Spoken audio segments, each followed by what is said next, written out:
సరే ఇప్పుడు wife and husband ఉంటారు. అవునండి. హస్బెండ్ ఒక ట్రాన్స్‌జెండర్‌తో ఎఫ్ఐఆర్ పెట్టుకొని ఇంకా కంప్లీట్‌గా తన దగ్గరే ఉండిపోతున్నాడు. ఉండిపోతుంది. వైఫ్‌ని, పిల్లల్ని పట్టించుకోవట్లేదు. అప్పుడు వైఫ్ ఎటువంటి కేస్ వేసుకోవచ్చు హస్బెండ్ మీద?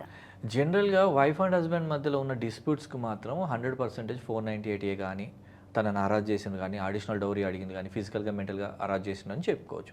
ఒకవేళ ఈ ట్రాన్స్‌జెండర్ కూడా తనని మానసికంగా వేధించినట్టయితే, ఈ హస్బెండ్‌ని తన దగ్గరే ఉంచుకొని మానసికంగా గానీ, మెంటల్లీ, ఫిజికల్లీ టార్చర్ చేసినట్టయితే ట్రాన్స్‌జెండర్ మీద కూడా మనం కేసు వేసుకునే అవకాశాలు ఉంటాయి. అచ్చా! ఓకే. ఇప్పుడు వాళ్ళ పేరెంట్స్ కూడా వేసుకోవచ్చా ఈ కేసు?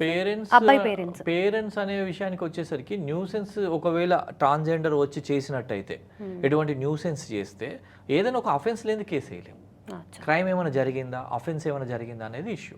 ఓకే. అట్లాంటప్పుడు ఏమవుతుందంటే ట్రాన్స్‌జెండర్ అబ్బాయితో ఎక్కువ రిలేషన్లో ఉన్నప్పుడు it's gay and general male relation కాబట్టి న్యూసెన్స్ ఏమైనా చేస్తే మాత్రం మనం కేసు వేసుకునే అవకాశాలు ఉంటాయి.